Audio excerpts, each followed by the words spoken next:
인간론에 대해서 나눠보겠습니다. 인간이란 무엇인가?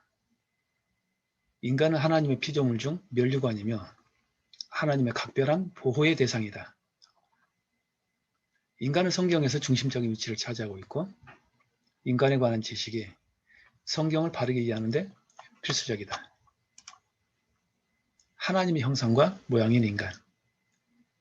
하나님께서 다른 동물들을 창조하실 때 각기 종류대로 만드셨는데 유독 인간만 하나님의 형상을 따라 하나님의 모양대로 창조하셨다.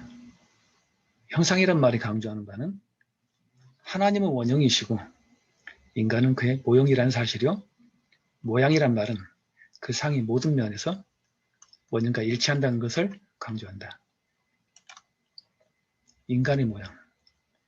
하나님께서 인간에게 복을 주시고 만물을 다스리라 그에게 명령하셨다는 사실로부터 우리는 하나님으로부터 명령을 받는 인격적 존재라는 사실에서 하나님을 닮았다고 추론할 수 있다.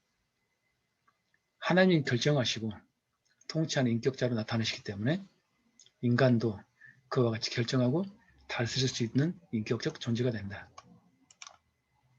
죄인이 된 인간.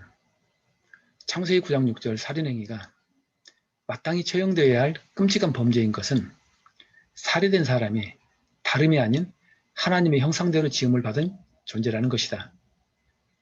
사람은 타락 후에도 여전히 하나님의 형상을 소유하고 있다. 우리의 본질은 하나님을 닮은 보석인데 오물이 묻은 보석이라 할 수 있다. 하나님의 형상에 대한 견해들. 로마교회. 로마교회는 창세기 1장 26절의 형상과 모양을 두 가지로 봤다. 인간은 하나님의 형상만으로 창조되었다가 후에 모양의 부분이 추가되었다고 본 것이다. 형상이란 자연적 능력과 기능인데 영혼의 영성, 의지의 자유, 도덕적 인격체로서 존재를 말한다. 인간은 이성과 양심에 반항하는 저급한 욕구와 정욕의 경향이 있다. 유욕이라고 불리는 그 자체가 죄는 아니지만 쉽게 죄의 기회 또는 그 연료가 된다. 원시 상태의 인간은 본질상 거룩성이 없는 상태일 뿐만 아니라 죄도 없는 상태라고 본 것이다. 루터교회. 루터교회는 전적 부패의 심각성을 강조하긴 하였으나 하나님의 형상의 의미를 제한함으로써 성경적인 가르침에서 벗어나는 것을 보게 된다. 루터교회는 영적 존재의 부분인 원시적 이가 하나님의 형상이라고 보면 이것은 창조 시 하나님으로부터 부여받았다. 이 영적 특질들은 진리와 의의와 거룩으로 이루어져 있다. 이것을 인간이 타락함으로 상실하였다고 말한다. 개혁교회. 개혁교회는 협의의 의미와 광의의 의미로 하나님의 형상을 말한다. 전자는 영적 특질로서 의의와 진리와 거룩을 말하고 후자는 다른 동물들의 특성을 초월하는 인간의 모든 특성들이 하나님의 형상이라는 것이다. 즉 인간의 인격적인 부분, 지성과 감정과 의지를 지닌 이성적 도덕적 존재로서 종교성이 있다. 소나 개가 천국 가겠다고 하나님을 섬기지는 않는다. 인간은 아담의 타락 후에도 여전히 감정과 의지와 지성적 활동을 하는 존재로 살아간다. 단지 문제란 하나님을 대적하고 거역하는 방향으로 왜곡되어 사용하게 되었다는 사실이며 바로 그 사실에서 개혁주의는 타락의 심각성을 지적한다. 신학적 요약. 바빙크는 성경에 의하면 사람은 하나님의 형상을 지니고 있거나 보유하고 있는 것이 아니라 사람이 바로 하나님의 형상이다라고 말했다. 창세기 1장 26에서 28절은 인간이 하나님의 형상으로 만들어졌으므로 하나님을 투영하고 하나님을 대표하도록 되어 있다는 것을 말해준다.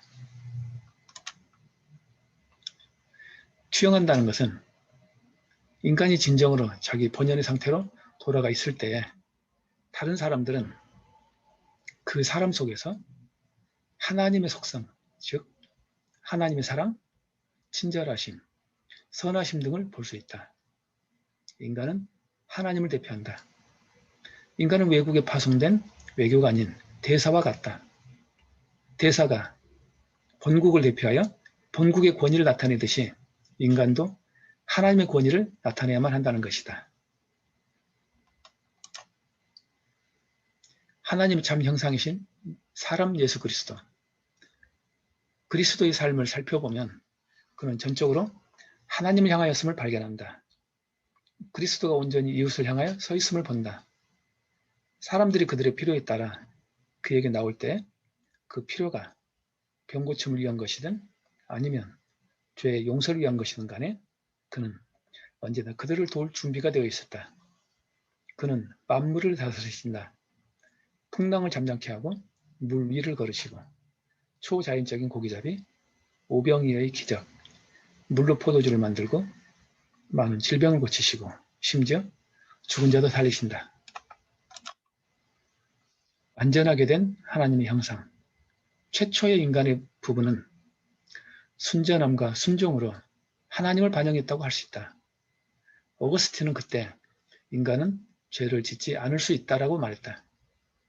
하나님은 인간이 불순종이 일어날 수 있는 상황에 직면하였을 때 하나님께서 순종하는가를 확인키를 원하셨다. 그래서 창세기 2장 16, 17절에 선악과를 먹지 말라는 명령을 내리신다. 변질된 형상, 인간의 모습. 옛날 사람들은 나무와 돌, 철로 우상을 만든 반면 현대인들은 자기 자신, 인간사회, 국가, 돈, 명예, 소유, 쾌락과 같은 훨씬 미묘한 형태로 우상을 만들고 있다. 언어의 재능을 거짓을 위한 도구로, 이웃을 해롭게 하는 쪽으로, 예술적 재능을 음욕을 채우는 도구로, 하나님께서 주신 성적 능력이 사악하고 비열한 목적으로 도색잡지, 각종 음란물, 마약 이러한 것들은 사람을 미끼로 삼는다.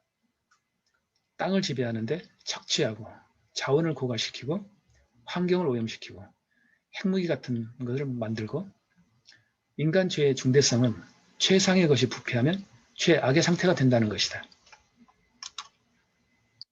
새롭게 된 형상. 회복은 구속의 과정에서 일어난다. 이 회복은 거듭남, 곧 중생에서 시작되고 성화의 단계 속에서 계속된다. 이것은 성령의 사역이다. 하나님의 형상으로 새로워진다는 것은 우리의 말과 행실에서 하나님이 더 분명하게 나타나 보인다는 것을 의미한다. 온전케 된 형상. 아담은 죄를 짓지 않을 수도 따라서 죽지 않을 수도 있는 존재였지만 영화롭게 된 성도는 죄를 지을 수도 없고 따라서 죽을 수도 없는 존재들이다. 다가올 세상에선 우리는 하늘에 속한 자의 형상을 입게 될 것이다.